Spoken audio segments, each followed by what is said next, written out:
Цаануу тэрчлүүд чинь байна. За манай Монгол Улсын боловсролын яамнаас 6-аас 12 дугаар ангийн хүүхдүүдийн дунд заавал уншихтай уран зохиолын ном гэж байдаг юм лээ. Тэрэн дундаас нь тэрчлөө хөгч чинь Анна Каренина зохиолыг уншсан байсан болохоор та бүхэнтэйгээ хуваалцъя гэж шийдлээ.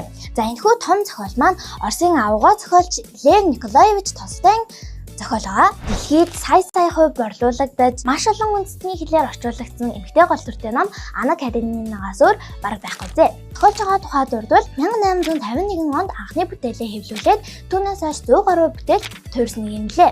Зохиолч маань өөрийнхөө үзэл бодлыг ямар нэгэн гол дүрээрээ дамжуулан хүргэдгээрээ онцлогтой байдаг. Энэхүү зохиол дээр болохоор зохиолч маань Левиний дүрээр өөрийнхөө үзэл бодол, амьдралын философи болон тариачдыг чөлөөлөх асуудлыг хэлсэн байна лээ. Та бүхэн маань энэ номыг уншаад үзээрэй, мөн бас сонсох хүсч байвал Зангаа аудио руу ороод англи хэлбэрээр нь сонсож болох юм байна лээ шүү. Баяртай.